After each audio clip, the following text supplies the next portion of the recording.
Hey Max, how's it going? Just kind of wanted to meet with you again here. Sadly, we didn't get to meet in a Zoom conference, but that's all right.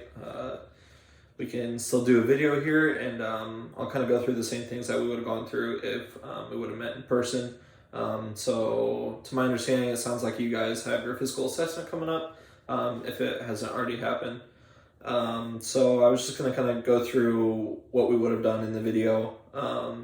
If we would have been able to meet up and kind of talk through the Zoom.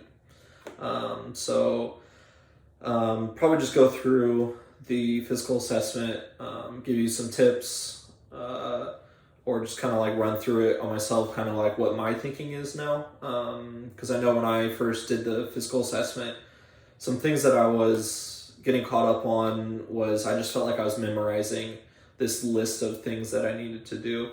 And I feel like the physical assessment is now so much more to me now that I have kind of seen the importance of this in the field and have kind of learned some more things as I've gone through school. So maybe this will help you out, kind of seeing my thought process through it, and just kind of like a refresher for you if you wanted to watch this and look through it and refresh yourself as I'm going through it. I'll kind of ask some questions of like what your thoughts are, so that way you can think through it during the video. So I'll go ahead and get into it. I brought my Fundamentals of Nursing book, the good old kosher and herbs book. So this thing is your best friend, and I still use it in my senior classes. So yeah, all right, let's get to it. So to start off the physical assessment, I kind of like to picture myself walking into the patient's room. So what's the first thing you do when you walk into your patient's room? Yeah, you got it. It's the introducing yourself. So I'm going to walk in and say, hi, my name's Noah Miosh. I'm a student nurse at the University of Indianapolis. I have my instructor here today with me, and we're going to go through a full body physical assessment for you today. Kind of see if we can narrow down some things that are going on and kind of figure out a plan of action for you. So after introducing myself, next thing you're always going to do when you walk into a room is wash your hands.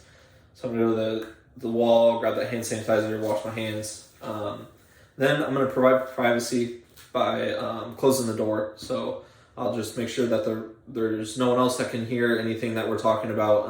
No HIPAA violations, FERPA violations. That way the patient feels like they can talk to me, One of the biggest things that I learned was that I thought that provide for privacy was always, just kind of a funny thing I'm saying, and I'm closing the curtain or just kind of like acting during this assessment. And actually providing for privacy is one of the biggest things that you can do that isn't a direct like care, and it's something that you don't have to think about and you can just do, and it automatically makes the patient feel more comfortable in the setting that they're in. So after I do that, I'm going to kind of explain to the patient what I'm going to do. I'm going to say, we're going to do a full head-to-toe physical assessment. I'm going to go from everything from your hair to your skin, nails, to different muscle movements, and a couple questions that I'm going to have for you to answer. And then I'd give them like a time frame, possibly, this may take like 10 to 15 minutes. And we'll work through it together. So, and then I kind of bring them to the edge of the bed, have them sit with their feet flat on the floor, make sure that they're comfortable, and then I'd go ahead and start making my assessment with them.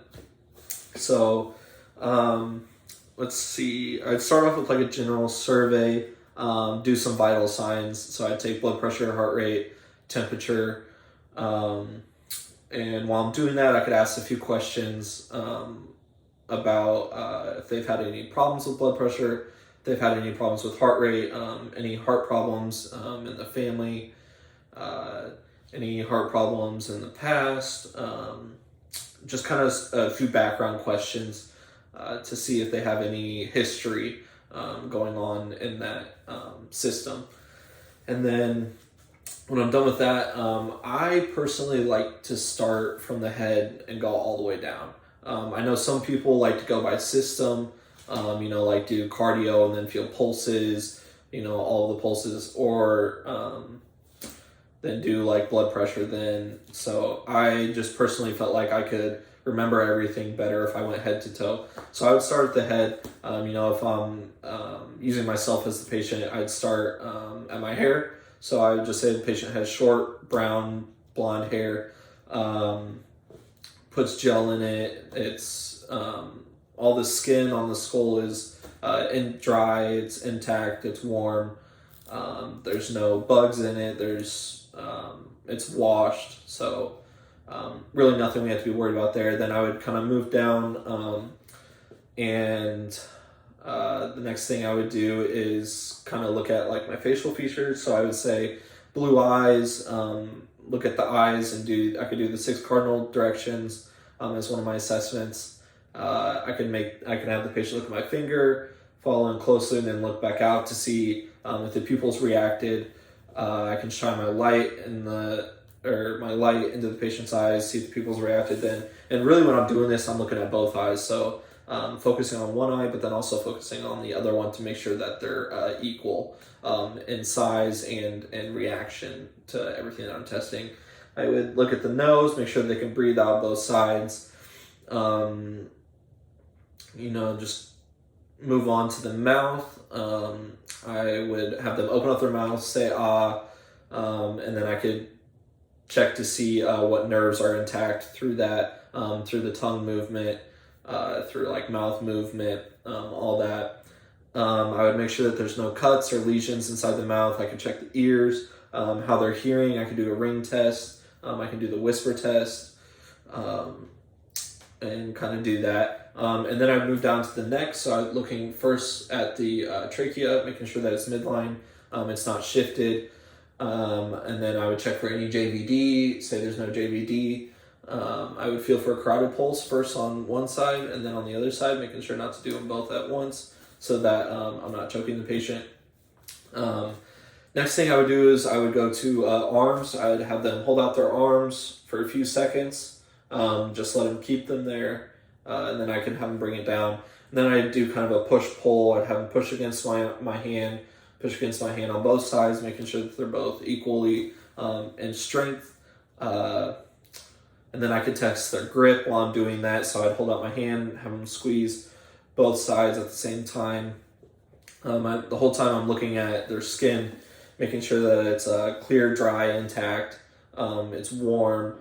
I would note some like body hair on the arms, and then fingernails. Making sure that if there's like dirt under there or anything like that. Any indication that they might not have had like a bath or showered or anything like that recently. I would do that.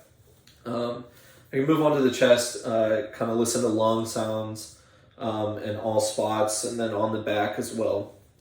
Whole time I'm listening to the lung sounds. In my assessments now, I listen to the lungs, but then I also make a skin assessment while I'm doing that. So, I'm placing my stethoscope on their bare skin, and while I'm doing that, I'm kind of looking at it. Just kind of, not telling them I'm looking at it, but I'm still making an observation. So I'm listening to the lungs, making sure that, they're not diminished, that they're clear, that he can breathe fully, non-labored. That's pretty much it. And then I go to the heart while I'm there. I listen for the S1, S2 nodes, make sure that there's no abnormal sounds in the heart, and that I can feel that apical pulse when I'm doing that. And then the next thing I would do is I'd go to the stomach. I'd listen to all 4 quadrants, see how active his bowel sounds are. While I'm doing this, I'm looking at the skin as well. With the stomach, the stomach is round. Doesn't have any lumps, bumps in it. I'm feeling in each quadrant as well, palpating, asking if the patient's feeling any pain while I'm doing that. And then during this assessment, I'm also going to ask the patient, are they,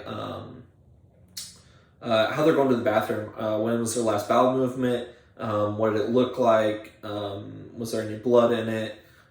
Anything like that. And then I would also ask them how they're peeing, if they're having any problems urinating, anything like that. If it hurts when they pee, if they're having any discoloration, anything like that. So Yeah, and then one thing I did forget on the neck is actually lymph nodes. I'd feel for all the lymph nodes. That's a big indicator for infection. So that's one thing that I definitely would have done while I was in there. That, along with the temperature, would have been a good sign for infection in any skin spots. So that's one thing I would have done. I said all the neck veins. I said the skin, the nails. Another thing I would have done after I got done with the stomach and the urinary system and all that, I would go to the legs. I'd have them push pull with their legs. I'd have them do dorsiflexion and and all that. I'd have them push and pull on his feet, and then I'd have them probably stand up, check their gait, maybe have them like walk, see how their gait is. Make sure that I'm touching their skin, see if they have sensation, checking cap refill on the toes, making skin down there is like dry and intact, checking the nails, making sure the nails are still there for protection, and really just checking the joint movements. I could do the reflexes on the knees, so hit it, see how his reflexes are with those, and then I would check the radial pulses, and then check the brachial pulses on the inside. I could check the dorsalis pedis and the dorsalis tibialis on the feet. And then after I'd done that, really I'd just kind of ask the patient if they had any other questions. So, and then do like a focus assessment. If there was a system that I noticed that had a lot of answers that I was really cautious of. So that's the big thing that really is coming with this, is like when you're doing this physical assessment, you're looking for stuff that's out of the normal. So if I'm finding an area that isn't the normal that I would see in like 100% healthy person, then I'm going to take note of that and maybe do a couple more assessments in that area. So if I had any more assessments to do, I would do it then. And then asking the patients, what questions do you have for me? And then going through the questions with them if they had that. If they don't, I'd take them for their time, and then let them know that I'm going to get all this stuff charted, put it in our system, and then we'll be back in a little bit to check in on them, and kind of go from there for the rest of the day. So I hope that helped out a little bit on what I would kind of do in a full body physical assessment. I know there's probably a lot of things that I didn't do that might be on your validation, just because I don't have your validation in front of me.